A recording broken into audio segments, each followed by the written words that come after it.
Now, I will reveal who the real puppets are. Glen Beck, don't trust him because of things like this. Here it is today, glenbeck.com. George Soros exposed on the progressive puppet master. The progressives. I've heard Rick Perry, there was video of him in the San Antonio Express News and quotes 2 days ago, going, it's the progressives of the 1920s. A bunch of beatniks, a bunch of liberals, a bunch of commies, Bertrand Russell. Yeah, we've talked about all them. We've talked about George Bernard Shaw years ago. They're in my films. But they're just left-wing acolytes pushing this. What about the Trotskyites becoming the neocons, Glenn? Let me tell you who's at the top of the pyramid. And I want to do a whole presentation on this. I've done it before, but I want to do in the next few weeks, who the true puppet masters are and really create a pyramid graphic that shows the different blocks. And they compete with each other at the top. But more powerful than the little low-level communists, because the globalists have to control the full field. They've got to have fake right-wingers and fake left-wingers. They've got to try to infiltrate the libertarians. They've got to try to gauge and control all opposition. But at the very top of the pyramid is the private Federal Reserve that is part of this global banking cartel, the 6 major banks that can issue unlimited currency and credit. That's who our forefathers from Andrew Jackson back to George Washington were fighting.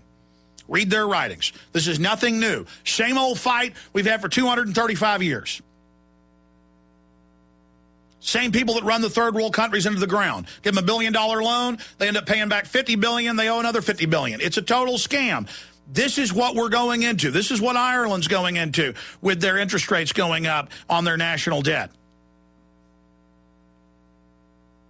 George Soros in the pyramid is not even up near the capstone. He's a globalist. He's an operative. But above him is Henry Kissinger, Zbigniew Brzezinski, George Shultz, the Bush family, the Clintons. They are just management team front people, though. So you've got the pyramid. In fact, just give me a document cam shot. I'll just draw a crude drawing of this, okay? Here's the pyramid, okay? Not even a good pyramid.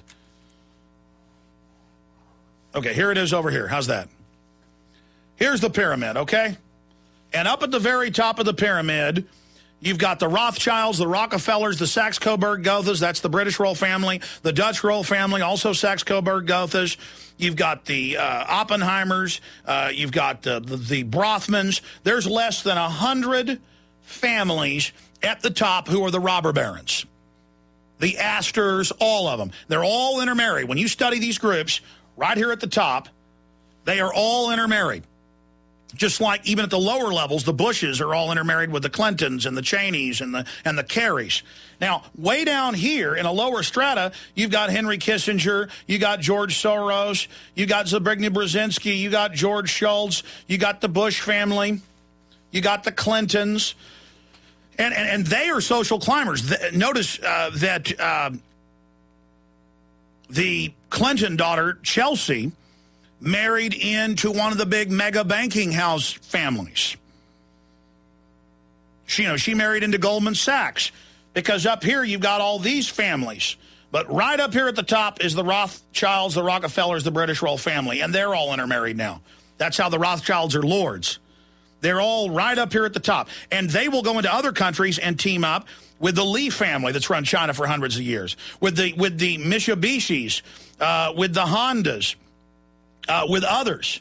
And so up here, you've got all these elites, and the British Empire was the model for covert control. That's who the puppet masters are. That's who controls the strings into the nation states and the petty regional elites. And all these petty regional elites, they get invited to CFR meetings, Trilateral Commission meetings up here in the next to the highest strata. They get invited up here to feel like they're all powerful and they're special. And so as this ruling elite at the very top set up their world government, set up their Agenda 21, set up their world rules, set up their world armies, set up through IMF and World Bank control of the nations, all their domestic police states that are over every country, they also bought up the media now to 6 big mega companies other than alternative press, and they're getting scared trying to start beating the drum to shut down alternative media because we're exposing the real pyramidal structure. So George Soros is in the bottom layer of the next highest level to the capstone. You got the capstone with the royalty, the Rothschilds, the Rockefellers, the less than 100 top families, the Astors, the rest of them, the Bundys, the DuPonts, they're all up here. And the DuPonts are at the very bottom of the top capstone. As you go up here, it's Rothschilds, Rockefellers, British royalty at the very tip. It's all compartmentalized. You look at Bohemian Grove. It's a pyramidal structure with 114 camps in it. And Mandalay, the most elite camp, has the Rothschilds, the Rockefellers in it. Below that, then they have camps with the Kissingers and the rest of them. And I mean, and then people who are just CEOs of billion-dollar companies, they've got to sleep on cots. They don't get lavish, log cabins with servants, but they're happy because they get to talk to these guys. And then these guys on top, they get to then influence peddle and compromise all these guys, the same model they use with nations and countries and corporations. And let's say somebody comes up with a corporation, makes a bunch of money, a few $1 billion. They just come in and buy them off, or if they can't buy them off, they kill them. So that's the real puppet masters, not George Soros, who in the pyramid is way down here at the bottom of the second level strata from the top. He's in the servant class. I'll come back and cover more of this. Glen Beck, you're welcome to use this, okay? I dare you to talk about the Rothschilds and the Rockefellers, the Queen of England. I dare you to do it, buddy. Okay, there it is. Real simple. Took about 4 minutes. There's the real pyramid of power. There's the real puppet masters. But I think we're going to go into even more detail in the weeks to come. George Soros has been convicted in foreign countries. He's a globalist, but he's kind of a black sheep, so that's why he's allowed to be scapegoated, and he's certainly a horrible creature. But I went over this power structure, this pyramid, but let me show you a photo of Arnold Schwarzenegger as he was running for governor at the palace of Lord Rothschild in England. And so there on one side, you see Lord Rothschild with the two puppets. You've got, of course, the owner of Berkshire Hathaway, Warren Buffett there, who's a high-level puppet, but not in the top capstone. You've got Schwarzenegger, one of the minions that they were grooming. Okay, so there you see Lord Rothschild on the right-hand side of your TV screen with two of his minions. That's the pyramidal structure from top down. That's a microcosm. Let's go to another photo. And we'll continue to show you globalist here, people that are at the top of the capstone. There's the Queen of England. They have all this media about how she has no power and all this. The lady owns much of BP, much of Dutch Roll Shell. She's cousins with Queen Beatrix. She owns weapons manufacturers, you name it, just untold wealth. She makes Bill Gates look like a pauper. Sachs, Coburg, Gotha, they give you a brand name because 200 years ago, the British didn't like having German royalty ruling them, so they changed their name to the House of Windsor. Okay, let's go to another photograph. So that's top of the capstone. There's Queen Beatrix, probably as wealthy, but it's a state secret in the Netherlands, probably as wealthy. Her cousin, Sachs, Coburg, Gotha as well. Her Nazi daddy, Prince Bernhard, top eugenicist, founded the World Wildlife Fund.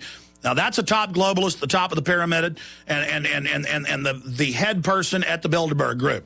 Okay, let's continue looking at who actually runs things.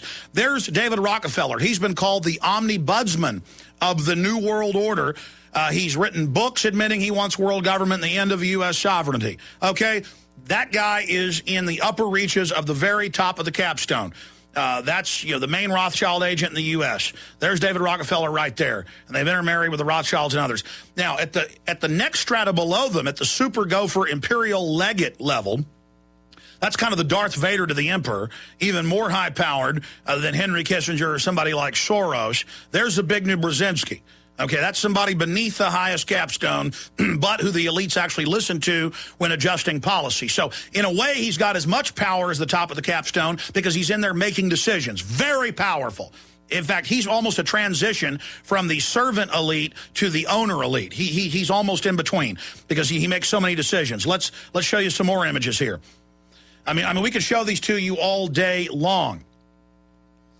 And this is how they control society. And they had thrown the globalists down.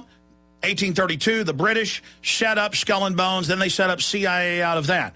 Then they developed these families like the Tafts and the Bushes and others to be risen up throughout the power structure. So there's a smattering of, Paul Volcker and Ben Bernanke. They're minions. But if you look at number 3 there, There's one of the Rothschild family heirs. Number 3 on your screen is the father of David Rothschild. Next to him is David Rockefeller. This is what somebody's put up as their idea of the power structure. I don't know if I completely agree with that, that Lloyd Blankfein there and Ben Bernanke are even that high up on the food chain. Certainly a Kissinger or a Soros or a Volcker are making big decisions as economists for the globalist, or a Larry Summers, number 10, but no, they're certainly not that powerful on the scale. 2 different separate animals, 2 separate groups. But again, I'll leave you with the pyramid drawing I did as we end this transmission. Coming up, I break down all of the incredible news. FEMA camps confirmed. Glen Beck admitting that the government may stage terror attacks, and a lot more. See you back live tomorrow, 11 a.m. Great job.